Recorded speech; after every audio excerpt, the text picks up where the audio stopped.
Marvelous. So let's begin. Thank you very much for joining us. And I think, yes, and having given the introductions, I'll hand over to you. Okay, well, listen, thank you very much for inviting me and thank you all for coming on. Um, this book I read in my year between school and university. And I read it because my cousin, Peter Lawton, was working in development. He was working in population and female health, mainly in developing countries, working for people like the WHO, the EU, and Mari Stopes International. And through his work in developing countries, he got really interested in the environment, and he was engaging in a lot of environmental issues, but in particular conservation, and conservation particularly of the tiger.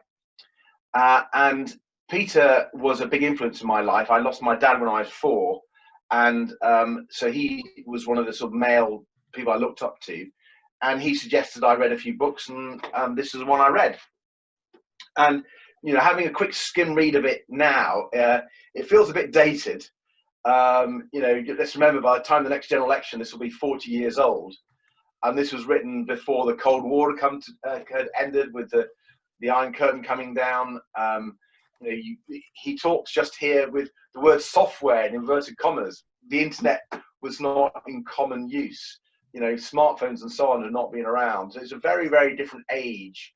And what's particularly interesting, given that my views about the environment were very much shaped by reading this book, and actually my views on a number of political things were shaped by this book, climate change hardly appears in this book, which is quite, shocking to think in a way.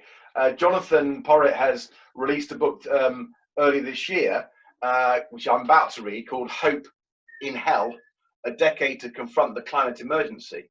And I'm looking forward to reading that book. And it's just really interesting that the climate change and climate emergency doesn't even get a mention in this book. They refer to it as global warming, but it's very much a side issue. It's not the main issue. And I think that's one of the things I really want to say today, is that changing society and changing our politics and thinking about the environment, all of those are needed even without climate change. We live in an unfair world where wealth and income is unfairly distributed both within the United Kingdom and particularly across the world. We live in a world where the economic system is not really serving people, which I use one of the main messages here, and what really got me into what I call green economics as a result of this book. And there are solutions that have been around for a long time, and the political system in this country and elsewhere has just not delivered them. So there's a problem with our democracy as well. And the challenges of delivering even some of these ideas now are even greater. We've seen globalization, which really wasn't happening in 1984 when this book was written. We've seen the rise of China. We've seen, obviously, the science around climate change dramatically. And all these things have got to factor into our thinking today. But some of the insights that I think from this book and from the books I read after this book, because I then read a whole series of books like The Sane Alternative by James Robertson, Small is Beautiful, Schumacher, and so on. I think those insights are still extremely important, whether you're a Liberal Democrat, a Green Party member, or frankly anyone who wants progressive politics in our country and our world. Let me take a few of the highlights from this book, though, that really struck home to me. And even skim reading still seem relevant today, even though some of it obviously is dated. I think the first is how our economic system needs to value things which it doesn't value at all at the moment. And how measures of progress really have to move away from the traditional, very old-fashioned, frankly, economic statistics of GDP growth, gross domestic product, and into new measures of economic progress and indeed human progress.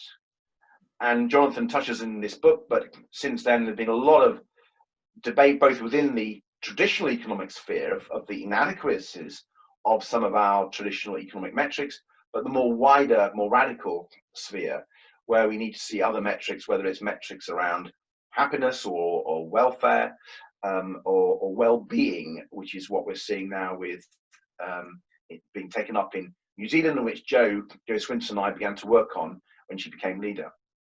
So, there's a lot of the thinking here, which I think is very relevant, how we reshape our economic policy, our economic goals, and some things that I've worked on in my time in the party. I remember when I was the party's economics advisor working for Paddy Ashdown, looking at GDP growth.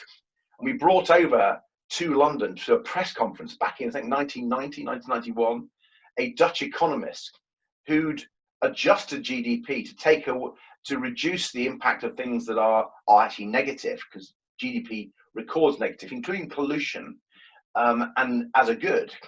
And this economist had taken out all those negatives to have a sort of sustainable GDP. And we had this big press conference, and the press didn't report it at all. It was extremely frustrating as we tried to make out the case for quite a radical approach to economics back in the early 1990s, and we couldn't get anyone to be interested at all. And Paddy was fuming because he thought we put a lot of work into it, we got a really good analysis, and people weren't taking it up.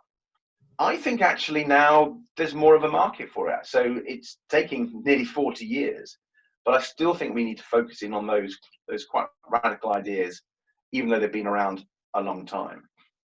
Another radical idea in this book, he wasn't the first to write about it. The Liberal Party have been talking about it since the Second World War, actually.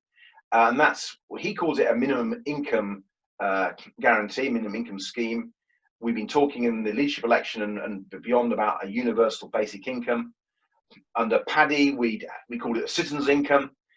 And the basic notion is that people should have some payment. There's an argument about how big a payment and what it should cover, but some payment because they are a human being, and it should enable them to have some basic form of sustenance. And the impact that it can have on the fact that so many people are outside the system, particularly unpaid carers, but also people who fall on hard times and the bureaucracy just doesn't fit them, and they can fall into abject poverty, as well as changing the way people relate to the world of work. And I still think that idea has a lot to recommend it. What else did I remember sort of flip back in this book and it ring bells? I think decentralization, concern that power is so centralized, been a big political theme of liberals through the ages, pushing power down, changing our economic and political structures so that local communities can have a greater say. That seems as relevant today as it ever was. The work that he refers to in the book on common ownership, by which he means not state ownership, not nationalization, but he means things like employee share ownership, cooperatives, mutuals. These are a theme that I've worked on both in government and outside government, and I think the parties absolutely think again about, I hate to call it the third way because that sounds very Blairite, but how we have other models than just private PLCs and the state. That's never been needed. There's been plenty of organizations that have operated in different identities, if you like. Companies limited by guarantee, for example, industrial and provident societies.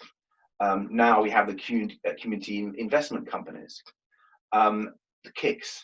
All these different models enable people to come together to provide services, even manufacture goods, in a way which gives them much more control of their workplace, much more say in their workplace, and indeed that it's not just work that's driven for the profits of some shareholders who are absentee living in another country, but actually feeds back into the workers and the local community.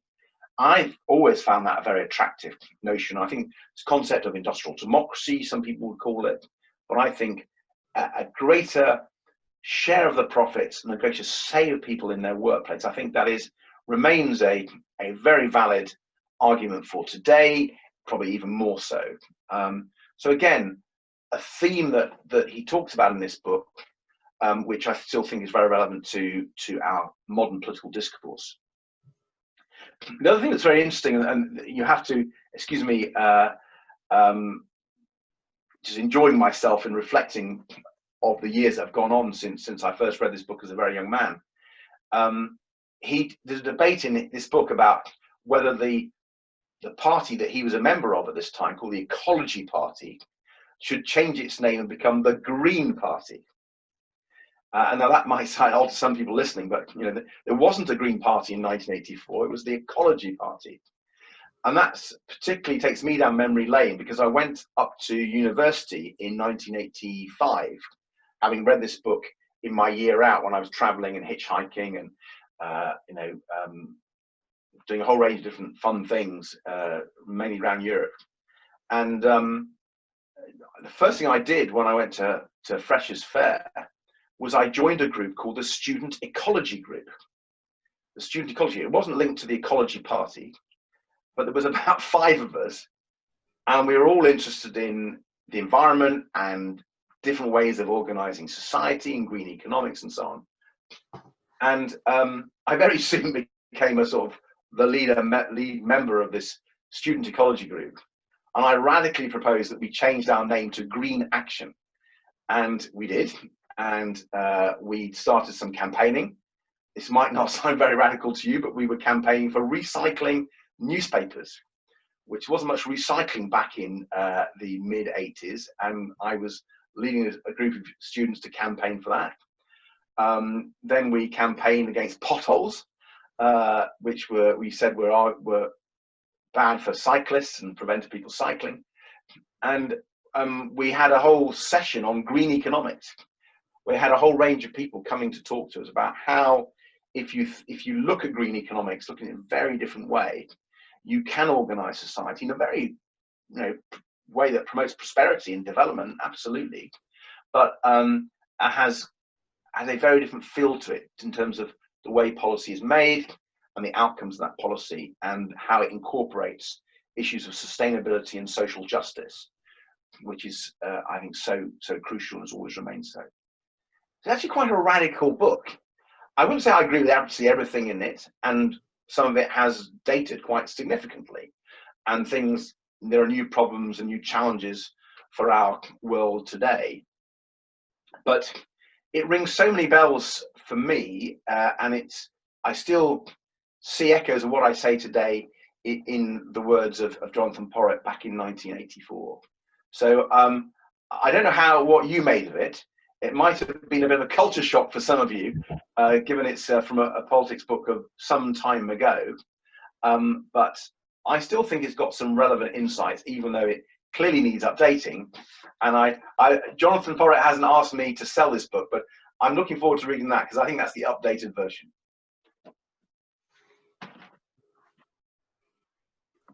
Well, thank you very much. I think that might be a bit of a book endorsement that might feature later in the year. I have had a couple of questions come through during the first 20 minutes, and a couple from our sort of people who couldn't make it today.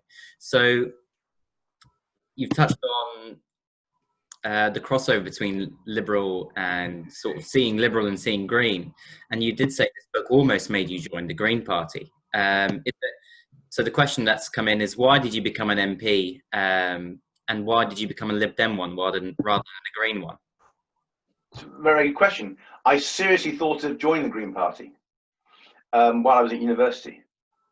And I went to talk to a few student friends who were in the Green Party, and the problem I had with them, and I don't mean to be offensive, okay? I'm really not having a go, but you asked the question. I found the Green Party a incoherent mix of different philosophies. So on one level, they seem to be very, very left-wing, advocating very socialist policies, nationalization, state control, state running thing, getting rid of the market in all places and everywhere. Then at another level, almost an anarchist. And then at another level, quite, I don't want to use the word, authoritarian is the word I'm looking for, authoritarian, where they were going to tell people exactly what they had to do, and people had to do it, Right. and they would just have to obey and do what they were told. So it was a weird mixture, and by that time I was becoming increasingly clear I was definitely not a Tory. That was absolutely clear. I went to the Labour Club at university and listened to them, and was really not convinced by them. They seemed to be, well, certainly not embracing environmental issues, number one, but they didn't seem to be in the real world, in my view. Again, quite left wing. The SDP Liberal Alliance, which was the sort of, you remember the partnership back then, because we're talking 85 to 88 when I was at university. I had some sympathies with them, but my problem with them at the time was that they didn't seem very clear and principled. They seemed a bit wishy-washy, and that possibly because there was two parties sort of coming together, and there was a lack of clarity. And so, although I had a lot more sympathies with them, I didn't join them. So at university, I didn't join a political party. I was involved in sort of student politics. I led the campaign in Oxford for tactical voting in 1987. I was a student leading the student part and linking in with local residents who were doing the resident part, and we had created a marriage bureau between people who lived in Oxford East and people in Oxford West and Abingdon. So if you were a Liberal Democrat in Oxford East, which was a Labour target, or a Labour person in Oxford West and Abingdon, which was a Liberal Democrat target, we brought you together to try to persuade you to vote tactically against the Conservatives. So that was my level of political activism in elections was that when I was at university. But I was reading a lot of political philosophy, and I was increasingly clear I was a liberal. You know, from John Stuart Mill to reforming our political system, and you know, of all the other parties outside the Green Party, the Liberal Democrats were the only party talking anything like Jonathon Porritt. And I was particularly keen on Paddy Ashdown and Simon Hughes. And I eventually, I didn't join a political party at university. I then left university, started looking for a job. I applied for a whole range of jobs, mainly linked into the environment. Actually, I wanted to go and work in developing countries getting a master's in agricultural economics, because one of my burning passions is have a fairer world, and I was trying to work out how my qualifications could help the poorest in our world, and that seemed through doing agricultural economics in developing countries. I didn't get a grant, so I then ended up applying for a job to be the advisor on economics to the Social and Liberal Democrat Party that had emerged from the 1987 election debacle, and with Paddy Ashdown becoming the leader. And much to my surprise, even though I wasn't a party member, they decided to hire me. And having worked with Paddy and Alan Beat and a few others for about a month and a half, I realized this was my political home. And these people were like me. They cared about the environment, they cared about internationalism, they cared about communities, they cared about freedom, they cared about public service investment, and they cared about social justice. It was like I found my family, and I was particularly, I have to say, completely in awe of Paddy Ashdown, who was giving a very clear liberal steer, which I think the Alliance hadn't done. And so I joined the party a month and a half after having started working for the party, and we were at 4% in the opinion polls. And interestingly, in the European elections that year, so we're talking 1989, in May 1989, we scored 5.9% in those European elections, and the Greens scored 14.5%. So, you know, parts of me thought, should I have joined the Green Party? But I was absolutely committed liberal and stuck with it. And Paddy pulled it around for us, and we did okay, not as well as we'd hoped, but we did okay at the 92 election and built a platform for our 97 breakthrough. So that's a very long answer to the question, but it gives you the story of how I didn't join the Green Party, was an anti-conservative, and then ended up feeling that our party, the Liberal Democrats, was my home. Marvelous. Well, thank you very much. No, certainly a good answer to the question. We've got a couple through. I'm going to take a couple of hands of anyone present. You know, there's no point sending in questions in the chat. I know Graham, you've got one. If I can jump to you. Yeah. Hi, Ed. I'm of a similar vintage to you, and after the Soviet Union collapsed, you may remember there was some lovely talk about a peace dividend. For those of us old enough to remember it, the idea was we weren't kidding ourselves anymore that the Soviet Union was going to attack us, if it ever was, and we could stop this colossal Reagan-Thatcher Soviet military spending that was going on when Jonathon Porritt wrote the book. It was more or less at its peak, you know. And it just seems to me the peace dividend turned out to be a bit disappointing. You know, Blair Brown renewed Trident, even bought 2 massive aircraft carriers. So, you know, do you think the peace dividend wasn't such a dividend after all? Well, I don't know the exact figures, but there's been quite a big drop in defence spending from the early 80s to now. Yeah, I don't know the exact figures, so I'm not going to say them. But I from my memory, defence spending was sort of 3.5–4% of national income, and now it's around 2%. right. There has been a drop. We're still a nuclear state, and you know, in this book, Jonathon talks a lot about giving up nuclear weapons. It's a bit. I mean, I want to give up nuclear weapons, but I'm a multilateralist, and I always have been. I was even after reading his book. Yeah. And that's, I guess, a bit where I might disagree with some people on the radical left and the Green Party. Is that it's a nasty old world out there, and you know, politics is a hard game. And you just can't be naive, whether you're fighting the Tories or whether you're negotiating with the Chinese or the Russians. It's hard. And there's no point being, you know, one of the reasons I love this book is it's idealistic, it's visionary, right? And that's what motivates most political activists. You know, you want to change the world, and I want to change the world. But I want to change the world and win. I want to win, because you can't change the world unless you win. Yeah. And we've got to win by democracy, in a flawed democracy. And that is the challenge for any progressive political party. And look how bad we've been at it. I mean, over decades. The Tories have been the dominant power in British politics. The right is now rampant in so many parts of the Western democratic world. And I guess I'm linking this back to nuclear weapons, but I'm trying to broaden the question. And that is, how do we exploit moments like the peace dividend to make them a genuinely progressive leap forward? So the moment we've got issues around COVID, issues around Brexit, issues around climate change.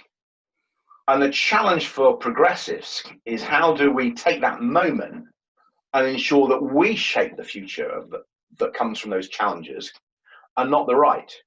Yeah.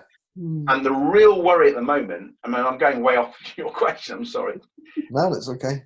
The real worry at the moment is the nationalists and the right wing and the populists and the Brexiteers, they're winning. Yeah. And, you know, liberals are just nowhere. Yeah, and that's not just our party, right? That's across the world. Yeah, I think it's a drawback with PR, you know, because you talk about PR, but PR it would let Farage in, probably. Just an observation. Well, I think what it would do is split the right. Yeah. When Mitterrand brought in PR from elections in France, he did it very cleverly, because it split the right-wing vote. At the moment, it's the progressive vote that's split in British politics on the first past the post. Yeah. So you might have a Farage MP, but he'd undermine the Tory party. which is a good thing. I mean, there are glimmers of hope, right? I mean, I don't want to be sound doom, because if you read this book and you join the Lib Democrats, you're a natural optimist, and I remain optimistic. And Joe Biden might win, and Joe Biden's not the greatest politician in the world, but he's progressive. He would sign the US back up to Paris Climate Treaty. He'd sign them back to the World Health Organization. He'd restore the deal with Iran. Lots of things that suddenly would change the debate. The challenges still remain, but winning elections for progressive parties, whether it's the Democrats with all their failures and weaknesses, or our own party, frankly, if we make progress, then we can achieve stuff. I first read about renewable power in this book. I hadn't heard about wind and solar. There's only about 3 pages on it. And when I joined the party, I was involved working with Norman Baker and Simon Hughes, developing a renewable energy strategy for us. And we've campaigned on solar and wind. And I was very fortunate to end up being a cabinet minister, working with the Tories, in charge of climate and energy policy. And I fought like a tiger, and we managed to, despite all the opposition from George Osborne and Eric Pickles and people like that, we needed quadruple renewable electricity in a relatively short time, and create a framework where offshore wind now is seen, even by the Tories, as the biggest future source of Britain's electricity in the next 10, 20 years. And that's because we won power. If we hadn't been there, we couldn't have done it. So winning elections is what it is about at every single level, because then you have the voice. And going back to your question, this is gone completely off tangent, I'm sorry. Winning elections, you have to be practical, and you've got to keep your values, you've got to keep your rules, never renege on those. But you also can't be naive, and you can't allow our opponents to pick us off and undermine us, because they will use every trick in the book to stop us. And so you've got to go into your political battles with your eyes wide open. Okay. You're on mute.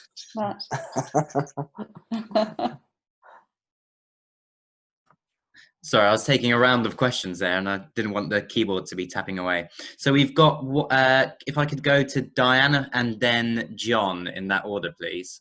I'll unmute you, Diana. There you go, if I can. Or I'll ask, or Danny's also got one. So first, whoever's first off the starting blocks can ask. John. Okay. Yeah. So, is China's socialist model going to help or hinder tackling climate change? Interesting question.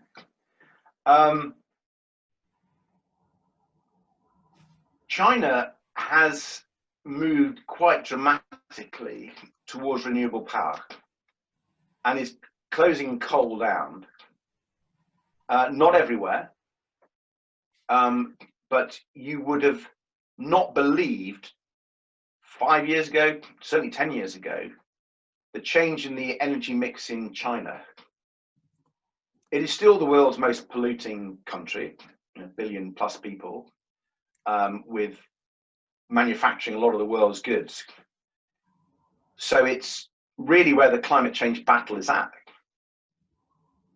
But I've negotiated with the Chinese at the United Nations on 3 UN climate talks, and I had a number of meetings with their ministers. And there's a degree of sincerity about them based on self-interest. They realize that their East Coast is very vulnerable to sea level rise, and they've experienced massive floodings from their rivers before. They've also had a backlash against their Chinese communist control, mainly because of their model of growth, which didn't take account of the environment. And I often put it like this: if you're if you've got one child, because the government only allows you to have one child, and the government is also polluting the air, polluting the water, and polluting the land, then you probably think the government's not on your side. And if you look at political unrest in China over the last 15 years, it's not actually been about human rights, it's been about environmental issues, where people have said, you know, you stop polluting our river, stop polluting our land. And, you know, we all know about the air pollution in places like Beijing and Shanghai and the other big cities. So the Chinese Communist Party has sort of realized that it's got to go green, partly to respond to those political protests. And when President Xi came into power, that Congress for the Chinese Communist Party, the buzzwords were an ecological civilization. And it's now in their constitution that their job is to create an ecological civilization. Now, again, let's not be naive. I'm sure their own political and economic interests will always come first. But they've seen both an economic opportunity and a leadership opportunity. And what I've been both staggered and delighted by is their response to President Trump effectively saying they would pull out of the Paris Climate Change Treaty. We always feared that China would then go, okay, well, we're not doing it. But that's not been their response. So I'm not sure if it's their socialist model that's responsible for that. And some would question whether economic model is socialist anymore. It's a very odd description because it's pretty sometimes red in tooth and claw capitalism at times, with the state sort of hanging back, taking the profits. But I genuinely think there's been a change of thinking at the heart of the Chinese Communist Party. Whether that will be sustained, I don't know, but I think there's a good chance. And let's remember the economics of, just take renewable energy for the moment. I mean, there's a lot more to the climate change question than just than electricity. But electricity is the enabler, because you get rid of coal, you can then use electricity for your cars and your transport, and ultimately your heating is necessary. And they seem to have realized that the costs of solar power and the costs of wind power have come down so dramatically in the last decade, that they will be cheaper than fossil fuels in the future. And they have to import a lot of fossil fuels in China. So from energy independence to economic rationale, again, a greener future makes sense if you're in the Politburo in Beijing. So I wouldn't say I'm not naively optimistic about this, but I see that as a real positive for the battle against climate change. And what we need is an American president and an EU to reach out again to China to take it to the next level, to share collaboration on technology development, working with the Indians, trying to get the Brazilians back on board, although that's a problem with Bolsonaro, and trying with the really big countries to change, to go to beyond Paris. Paris is really important, but we'll need China to be ready to step up and go beyond there. And ultimately, China to be part of a global movement which says fossil fuels can no longer be used. We've got to get rid of fossil fuels in almost all their forms, not every single, but most of their forms. And that's the treaty after Paris. We'll definitely China be on board for that, and I think there's a chance they could be brought on board. Well, I think you're proving the three words behind you correct. We certainly have vision. We've got 4 questions coming in. I'm not on mute again. No, four questions. So I'm going to go to them in the order they've come in. Diana, Danny, and then Ezra, and then Linda. Diana, are you? Yeah, I'm here. Hi, Diana. Oh, hi. Yeah, I met you last year at the Green Liberal Democrats conference. I was sitting almost opposite you at dinner. I don't know if you remember. We talked about a lot of this stuff. Right, so any chance of us having a closer sort of affiliation or actually merging with the Green Liberal Democrats was one question. And the other one was, how do we move from infinite growth to something that's actually sustainable, given that on page 219 of this book, it says that the government only, this particular government is there to serve its own interests, and they don't really pay that much attention to the people they represent, and they'll only change their ways when people positively oblige them to. So how are we actually going to get them to change things? Because at the moment they seem to be particularly self-serving and you know, chucking money at their friends and people who fund them. Great question. Diana, can I just clarify? When you say a merger, do you mean a merger between the Green Party and the Liberal Democrats? No, the Green Liberal Democrats. Oh, well, the Green Liberal Democrats are not a separate party. I'm a Green Liberal Democrat and I'm a Liberal Democrat. It's a... Yeah, I recognise that, but we need to be a bit more joined up. I don't think we make enough of it. There's not enough in the public perception that's... Oh, Diane, I completely agree on that. And I'm going to be a bit controversial here now. I have been deeply frustrated over a prolonged period that the party and particularly party leaders have treated the environment and the climate change agenda as an afterthought. And I think that's been really bad for the party. And I think it's been bad for leadership on the agenda of our generation. And building a greener economy and a greener society and a greener world ought to be what we are about as a party. And one of the reasons I talk about this book is that the green agenda doesn't just talk about the environment. It talks about how we organize our economy, how we organize our society, how we organize the welfare system, how we think about security. You know, thinking green or seeing green changes how you view many things. And I think our party actually is the true green party, but we've not come across like that. And the only way we will change it is by the leader and the key spokespeople, and indeed local campaigners, talking about green issues incessantly. I want us to talk about it so much that the electorate begins to say, you know what, those Liberal Democrats, they always go on about the environment, don't they? And we're a million miles away from that. And by the way, under Paddy Ashdown, we were known as the party of the environment. If you looked at the different scores of different issues, from transport to welfare to tax to the economy to environment to education, there were two issues where we topped the polls as the best party. We were seen under Paddy as the best party on education and the best party on the environment. And we're now no longer the best party on anything. And on the environment, a generation of people, a generation of voters, through a number of elections, haven't heard our genuine commitment to the environment.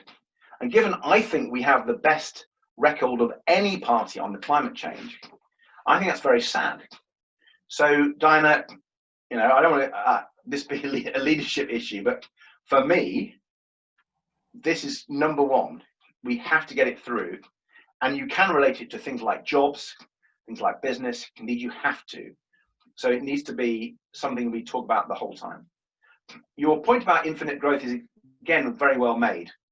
The challenge of progressives is if you're trying to change the planet, change the world, change the economy, change the political system, you're dealing with incumbents. You're dealing with vested interests, be they the Conservative Party, be they the fossil fuel industry, be they the tobacco industry, wherever they are. And the challenge is, how do you stop them and change them? Now, you've got to do it in several ways, in my view. First of all, you've got to go head on and win elections and change the law, and so on. That's absolutely what you have to do as a part of the strategy. But you have to do other things as well. So you have to try to persuade them to change. you have to try to see if it can become in their interest to change. Because I don't know about you, I want to tackle climate change, not just because I'm a Liberal Democrat. I want to do it because I'm a father. I'm a human being. I want to make sure our world, our race, our wonderful nature survives. And given that's the challenge, I'll talk to any Tory. I have to, if that's what it takes, and try to make it in their interest to give up, what they defend. I mean, you take someone like Nigel Lawson, the king of climate change deniers. He and his ilk were right behind George Osborne's opposition to what I was trying to do in government. I kept hearing stories of how Nigel Lawson was going to Number 11 to brief George Osborne against me. And you've got to know your enemy, and you had to therefore work round them and create other coalitions to get what you wanted.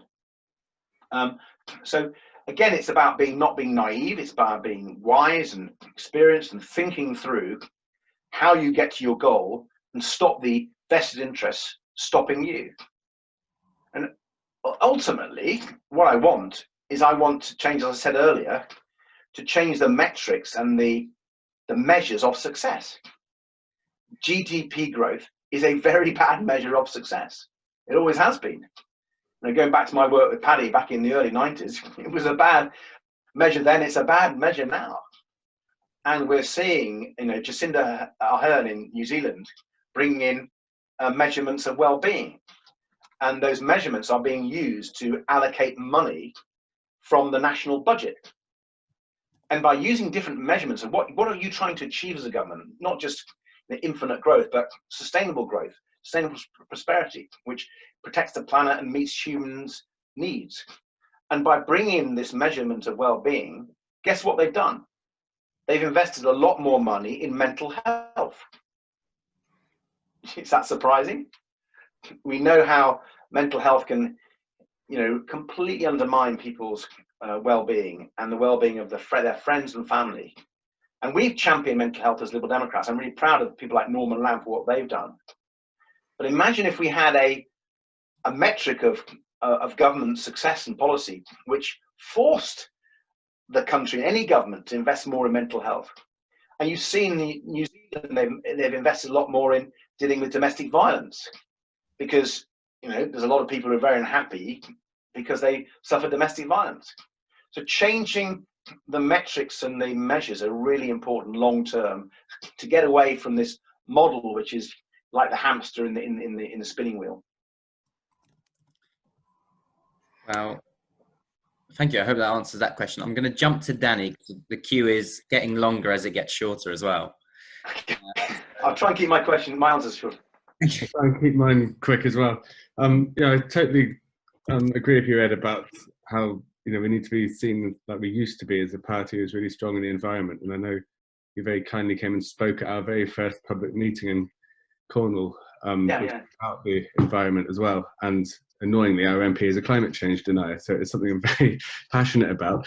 But just as something that does concern me is that a lot of people who are particularly green have more of an ideology rather than a genuine sort of evidence-based approach to make changes that will have a beneficial effect. So just as a quick example, I was at a green hustings and I was warned by everyone, so there's a lot of Labour people there, that if you say that you're in any way in favour of nuclear energy, then you won't get any of their votes, because that was, and I'm not pro nuclear energy, to very clarify, but that there is, back even 18 months ago when solar energy wasn't quite as cheap as it is now, there was quite a good argument that in order to stop CO2 emissions, which is the biggest issue regarding global warming, if you already have a nuclear program, keeping it going for slightly longer, because you already have a nuclear waste problem, you can contribute very little more waste for a lot more energy, and therefore have a bit more time without putting CO2 out to move on to renewable energy totally. Now, I mean, that's an example. You've got to go through all the statistics for it. It's quite difficult. But even having that conversation with some maybe green Lib Dems would just be like, absolutely not. This is something we can't sort of even entertain, a discussion. And I think when you've got a scientific problem that's going to require a scientific solution, you have to be really careful that you're not sort of held hostage to ideology. And I have been in rooms where badger culling and TB always comes up. And as a vet who's also got an MSc in infectious disease control, who's done TB testing, grew up on a farm, and have been on the British Veterinary Association policy committee regarding TB, I'm the person in the room with the least strong views on how we tackle this, and everyone else knows the answer. And it's just, I'd love to see a big, more collaboration between like the Association of Liberal Democrat Scientists and the Green Lib Dems, or as a way of if we had a manifesto, we could put an evidence-based, scientifically backed, like how the Institute for Fiscal Studies backed our manifesto. If the Royal Societies backed our Green Manifesto as well, that would be absolutely fantastic. And I think our biggest enemies would be our own sort of green supporters, if that makes sense.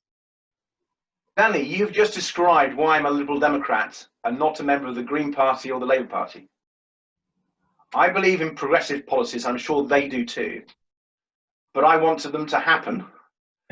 And I want them to be done in the most practical way possible, where therefore you go to evidence. And so I think where we're different is we're evidence-based progressives. Yes, with strong liberal values, because by the way, liberal values are also evidence-based.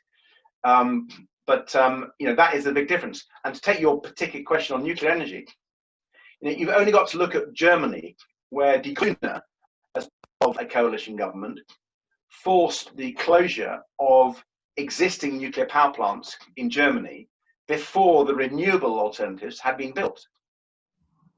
And because they needed the energy, then they just turned to coal. So Germany, thanks to Die Grüne, has emitted far more greenhouse gases, far more carbon emissions from its coal power stations than it would have done if it had allowed those nuclear power stations that have been already built to continue to the end of their life. So what a stupid policy that was. And it was ideologically based because it was anti-nuclear at all costs. Now, I can talk a lot about nuclear because I had to deal with that problem in government. And I've always been, again, an evidence-based person. And the real challenge to going green is, can you go green and it be affordable?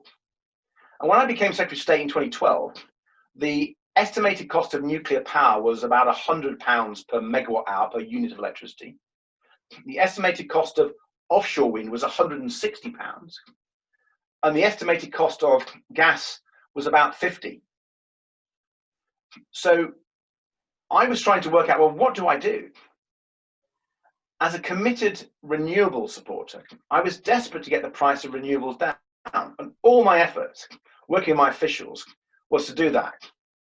And since then to now, the cost of offshore wind has come down from £160 down to below 40 in about 6-7 years.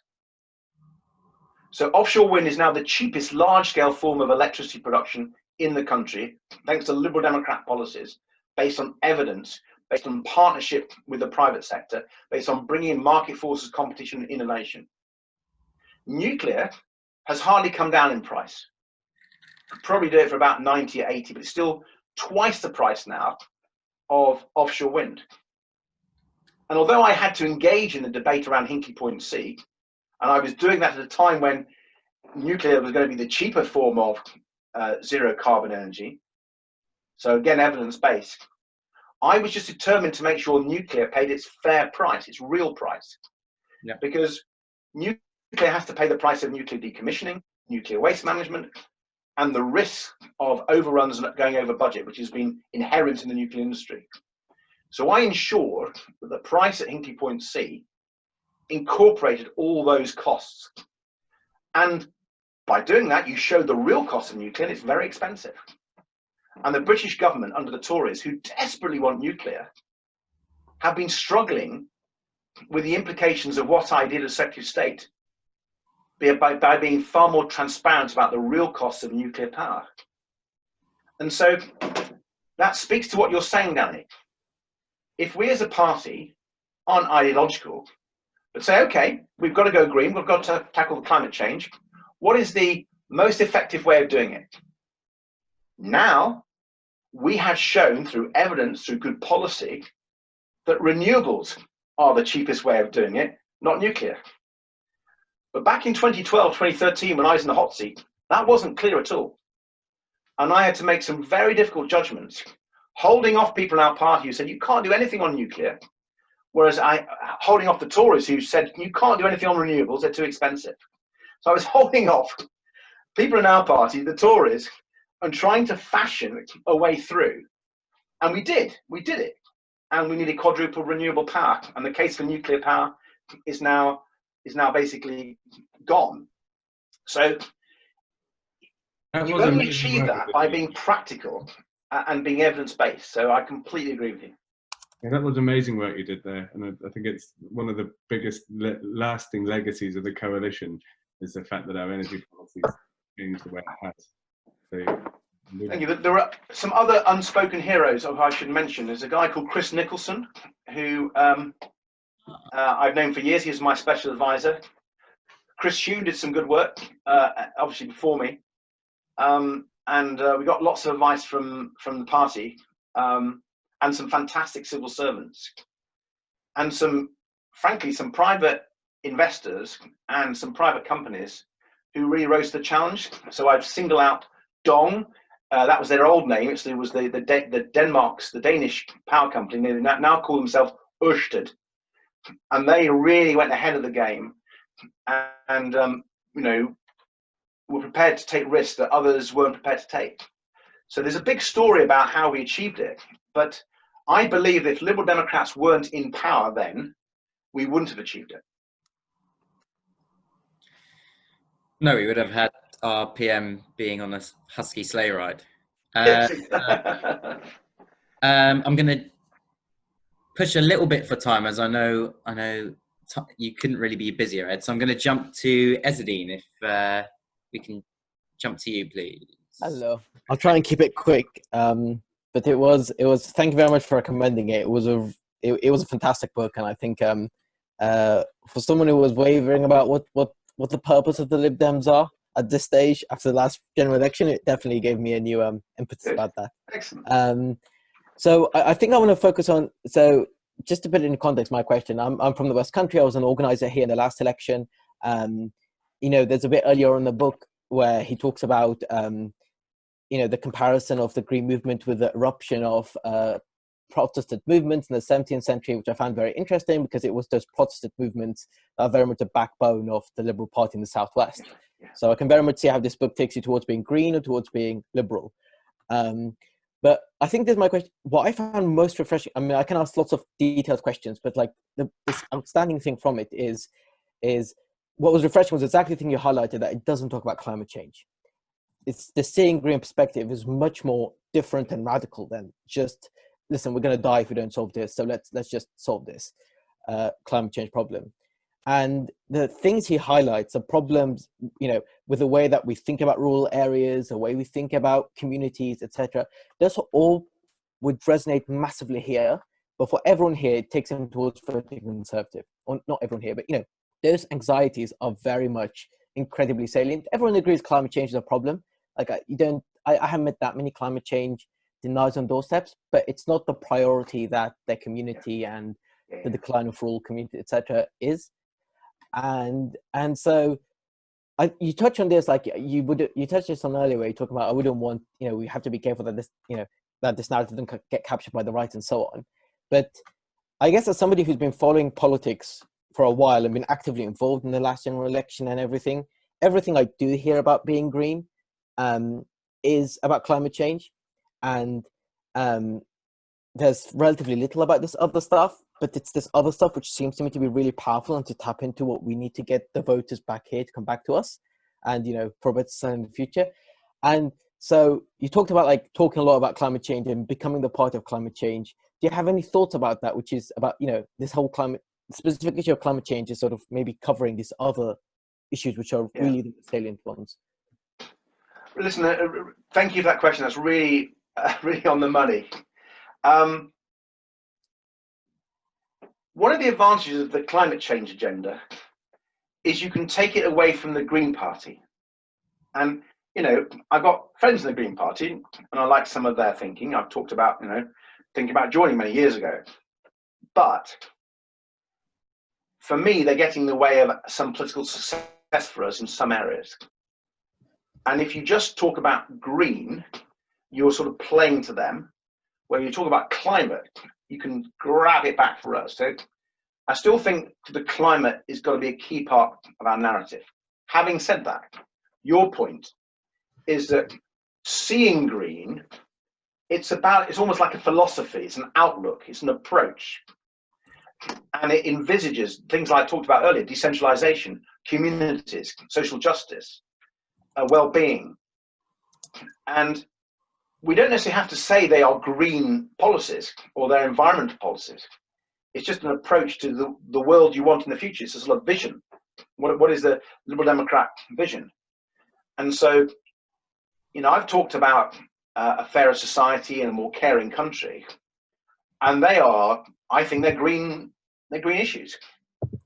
Because if you want a more caring country, you've got to recognize that there are millions of unpaid carers doing really important work out there, which surely in a society that cares about the well-being of human beings should be in some way recognized. In our current tax and benefit system, it's not recognized. He doesn't talk about a basic income using those words, but minimum income guarantee here, and the basic income debate, for me, is actually about rewarding unpaid caring. Because if you look at the universal basic income, the vast majority of people wouldn't get any extra payment. This is why people who say it's completely unaffordable don't quite know what they're talking about. If you're in work, your tax allowance would affect your basic income. If you're a pensioner on a full basic income, that would be your basic income. Only the people who would get extra money will be people whose contribution and whose purpose is not recognized. Now, there'll be some people who are unemployed, but actually be relatively few now. Unemployment is much lower than it was in the 80s when that book was written. Even now, the biggest group would be the carers. And for me, that's seeing green. That's recognizing that there's work there that isn't in the market economy, but it needs to be recognized and valued. And that's a part that speaks to a social justice agenda. Equally, the more environmental bit, the nature bit, which I think talks to how we should value our side, value diversity, recognize the crisis in biodiversity. Actually, there's a crossover with climate change, but there's a crisis in how we run our world, how we build houses, how we build roads, all the rest of it. That you might do in a sustainable way, but could still hit nature. So you do need that other dimension if we're going to show that we as campaigners care about our wider nature, our wider environment. I'm going to shut up there because I've been going on a bit. Do you want to come back at me? Because it's a really interesting question. Were there other bits that you wanted to pull out? I suppose it just seems to me when people have those concerns about community, they just do not associate it with the Liberal Democrats as a solution, or with the left as a whole. And like you can come up with specific policies like carers allowance or whatever, but they know left parties spend more money. They're happy with left parties spending more money. It's that philosophical shift between seeing, listen, my concerns about a rural community or my concerns about the way we think about economics isn't best represented by going to the Tories. It should be by going to this Liberal Party. It's how do you can come up with specific policies, but people know we spend more money. People are happy with that. It's not an easy question, but let me give you two practical answers. One is in health and one is in planning and housing. In health, I mentioned earlier that in this book it talks about other forms of organizing other than the state directly and the private sector directly. And I wrote a chapter in a policy paper for the party back in 2004 talking about diversity in provision of public services. And I talked about the mutual sector and the third sector and how we needed to build that up and support it. And in my own constituency, we developed, because we had a few innovative NHS managers, a model we call Your Healthcare. And we took about 450 people who were employed by the health service, and we moved them into a model completely separate outside the health service, where they still had health service salaries and so on, but they were owned by the employee. And Your Healthcare is a sort of community interest company, but also democratic. So they elect their board, and they're able to be more innovative and respond, and they massively reduce their management costs, and they put that down into service for the patients and the residents. So a really successful example, in my constituency, of taking a community approach to health outside the traditional models. And I think you could replicate that in many other aspects of life. So when I was passing legislation on the Royal Mail and Post Offices, I put into legislation a clause which has never been triggered, which would you mutualise the post offices. The post offices are in a very odd model at the moment, where you've got a public sector ownership of the mothership, if you like, Post Office Limited. And all the post offices down in communities are either run by individual sub-postmasters, sub-postmistresses, or they're in a chain through WH Smiths or something like that. And there's a real tension between the state model centrally and the individual post offices and post office chains. And I've wanted to replicate what the cooperative does by enabling the Post Office Limited to come out of the state sector and go into a mutual model, which would be owned by the post offices and post office chains, and potentially owned by the customers going into the post office. A bit like cooperative, you get a divvy if you go and spend money in your local cooperative. And that would be a mutual model of organising the post offices. So this mutual model of different forms of ownership, you could apply to the health service, the post office, frankly, to anywhere, and create a much more liberal, local-facing solution to a lot of the public services issues that not just rural communities face, but other communities. And I think that's seeing green. I think it's liberal. It's not the sort of thing Labour would come up with, not instinctively, or indeed the Greens. And it's certainly not something the Tories would come up with.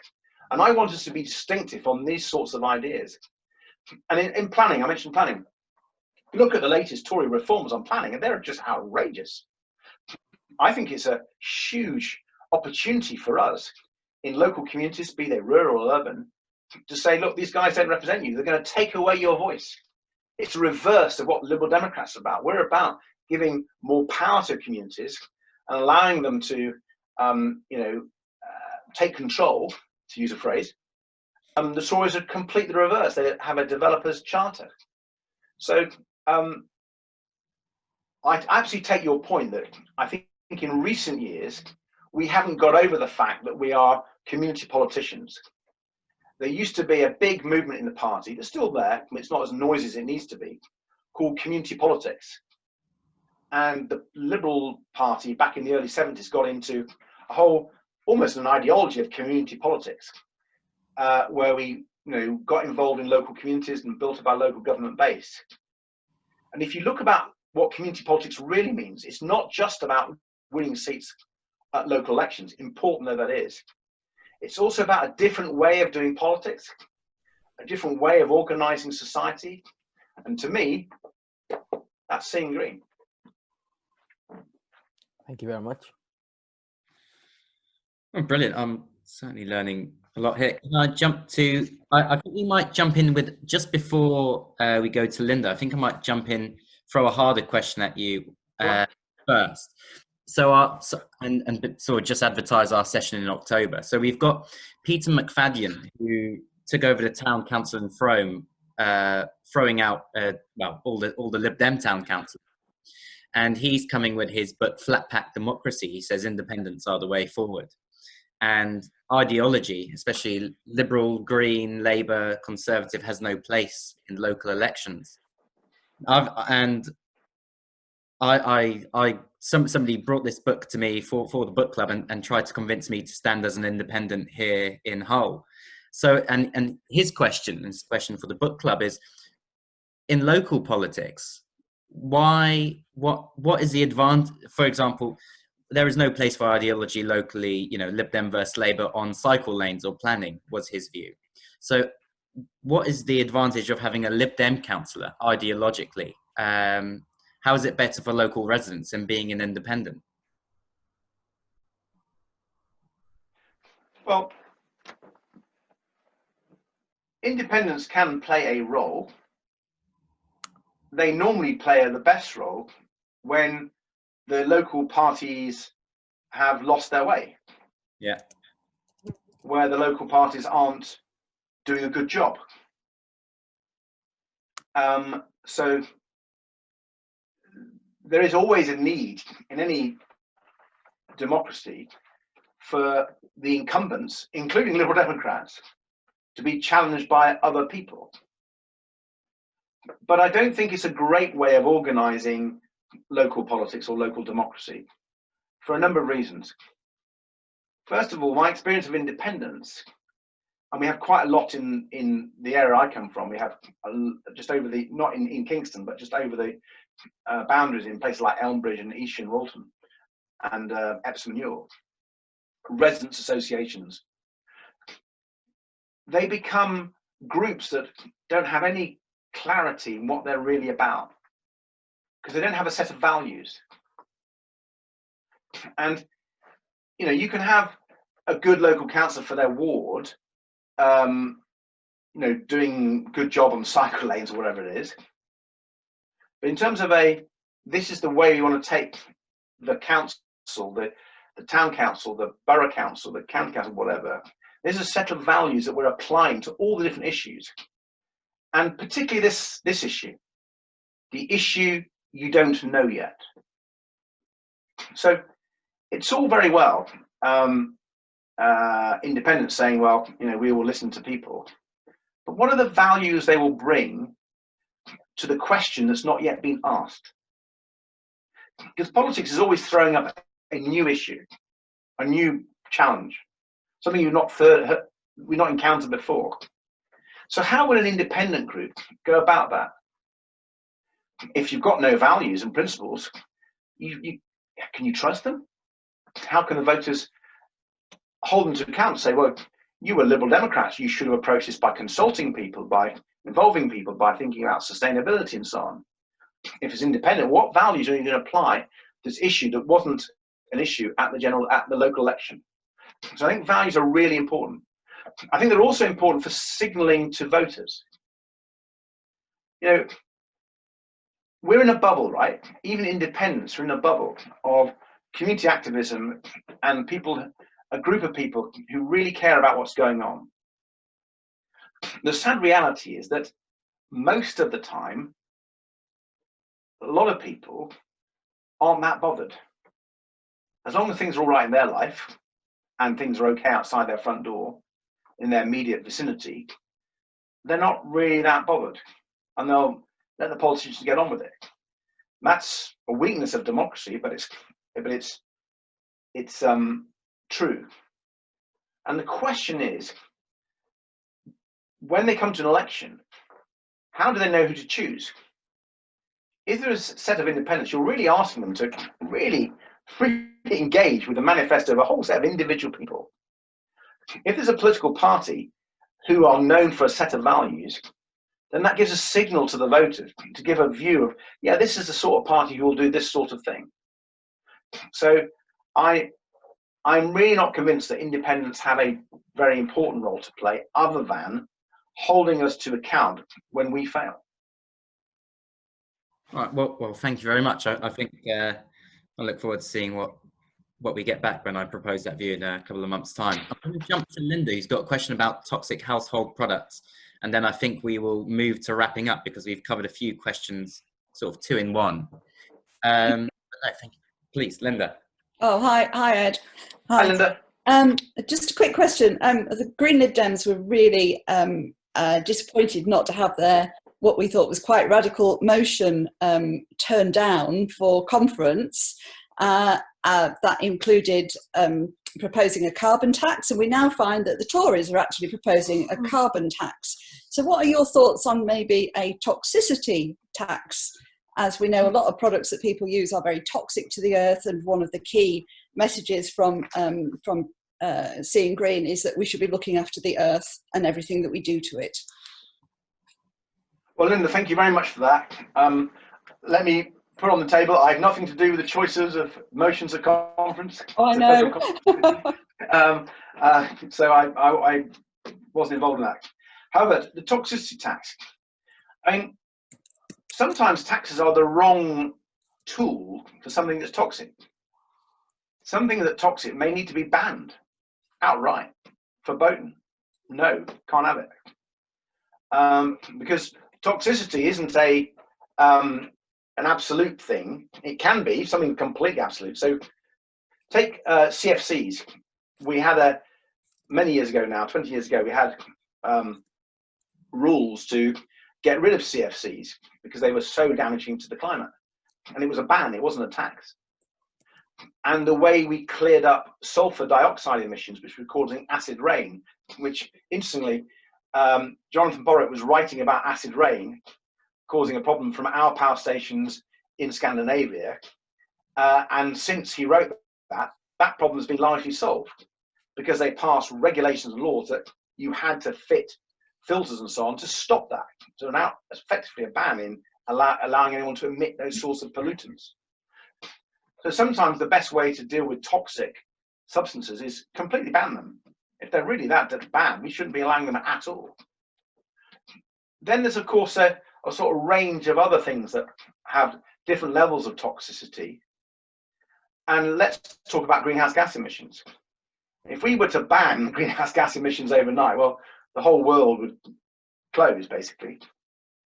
And although we've got to massively reduce our greenhouse gas emissions, there is a sustainable level that was happening before the Industrial Revolution.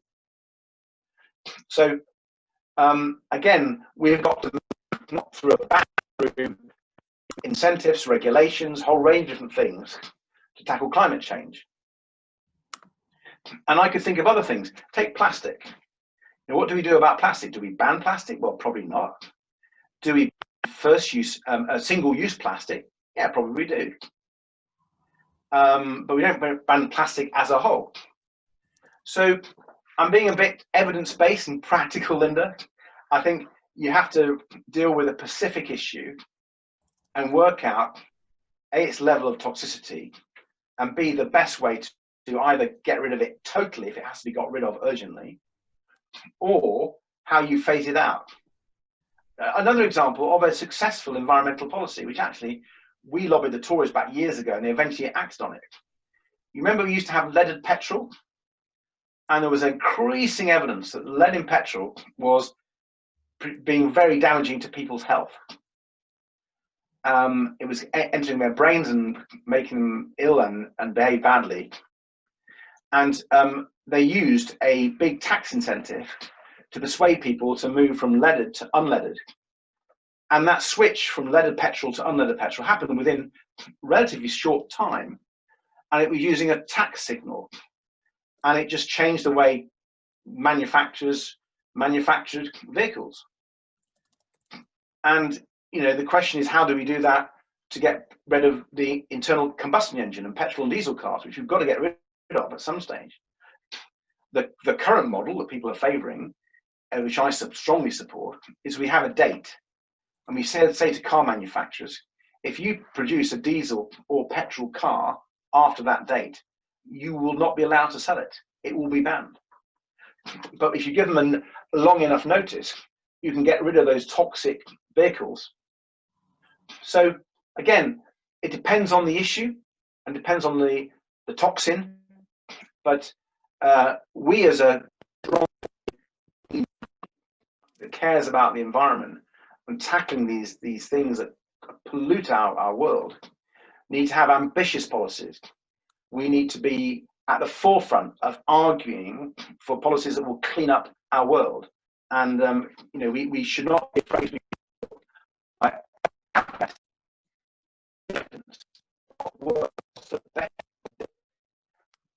apply that and apply our thinking and our brains. That will distinguish us from people who who are impractical and don't have any real solutions.